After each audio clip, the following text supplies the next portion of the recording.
யுத்தத்துக்கு பிறகு தலைவர் இல்லாத காலத்துக்கு பிறகு நாடு எப்படி போய் கொண்டிருக்கின்ற அதாவது மெயினாக காட்டிருக்கு. மற்றது வந்து பார்த்தீங்கன்னு சொன்னால் அதில் நாங்கள் நாடு இப்போ வந்து எவ்வளோத்துக்கு சீரழிதோ அதை முழுக்க ஃபுல்லாக காட்டியிருக்கோம். அந்த பின்னுக்கு எடிட்டிங் வேற அந்த பில்லியன் டைரக்டர் வந்து நல்லா இருக்கு.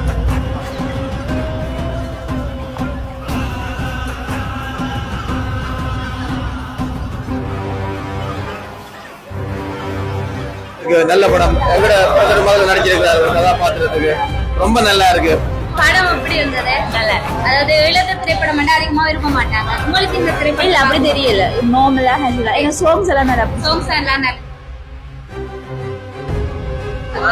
எனக்கு உள்ள போகவே ஃபர்ஸ்ட் அந்த அவங்களோட ஸ்கிரீன் பிளேல இருந்து சகல எழுத்தோடதுலயே நல்லா இருந்துச்சு பார்க்க. அதை விட எங்க நண்பன் நடிச்சிருக்கான். நண்பன் நடிச்சதுக்காக சொல்லல, ஆனா அந்த டைரக்ஷன் வேற லெவல். அதுல எனக்கு நல்லா பிடிச்சது வந்து மியூசிக். அடிப்பொலி அள்ளி எறிஞ்சிட்டாங்க. அது எனக்கு நல்லா பிடிச்ச சீன் உண்டு. அந்த அவங்களோட தம்பியார வந்து அந்த கிரண் இருக்கானே அவ வந்து சொல்லி என்ன பிடி செய்யறான்னு செம்ம டச்சிங்கக்கா. நான் வந்து முதல்ல எங்களோட இலங்கை தமிழ் படத்தை முதல்ல பாக்குறேன். இந்திய பார்த்த அளவில் நான் இந்திய படம் பார்க்க மாட்டேன். அப்படி உண்மையிலே ஒரு உற்சாகம், ஒரு சுறுசுறுப்பா இருந்து பார்க்கக்கூடிய இருந்துச்சு. உண்மையிலே நடிப்பு எல்லாத்தையும் வேற லெவல்.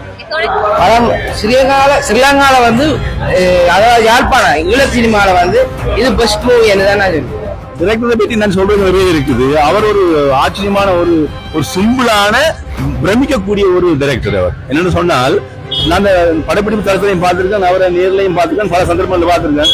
இவர்கிட்ட இருந்து இப்படி ஒரு படைப்பு வந்ததான்னு சொல்லி யோசிக்கிற அளவுக்கு அவர் அவ்வளவு சிம்பிள். அவர்கிட்ட நிறைய விஷயம் இருக்குது.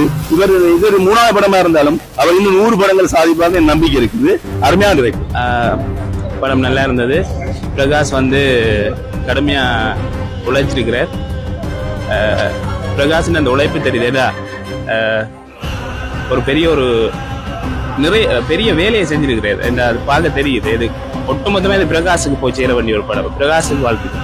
இது கட்டாயம் எங்கட பிரசாத் கிருஷ்ண பிள்ளை மியூசிக்லயும் வந்து அவர் அது நல்லா இருக்கு. எனக்கு அந்த பிடிச்சிருக்கு. எல்லாரும் நடிச்சாங்க, எல்லாருக்கும் வாழ்த்துக்கள். நம்ம நாட்டுக்கு தேவையான கருத்தை முன் வச்சிருக்கு. கண்டிப்பா எல்லாரும் வந்து பாருங்க. நாளைக்கும் ஷோ இருக்கு, கண்டிப்பா வாங்க. படம் உண்மையிலே அருமையா இருக்கு. நடிச்சது நான் இந்த படத்தில் நடிக்கிறேன்னு சொல்லி ரொம்ப கவலைப்படுறேன். படம் உண்மையிலே நல்லா இருக்கு. வாழ்த்துக்கிறேன். அனைவருக்கும் வணக்கம். நான் விலங்குவரிக்கும் திரைப்படத்தின் இயக்குனர் ராயா. நேற்றைய தினம் எங்களுடைய விலங்குவரிக்கும் திரைப்படம் யாழ்ப்பாணத்தில் ராயா தியேட்டரில் 1வது காட்சி திரையிட்டிருந்தோம். நாங்கள் எங்களோட எதிர்பார்க்குற என்னன்னா, பார்வையாளர் என்ற சப்போர்ட்டை தான் எதிர்பார்க்கிறோம். இன்னும் படத்தை வந்து தியேட்டரில் வந்து பாருங்க, பார்த்து படம் எப்படி இருக்குன்ற ஒரு கருத்துக்களை சொல்லுங்க. அப்போதான் நாங்கள் வந்து ஒரு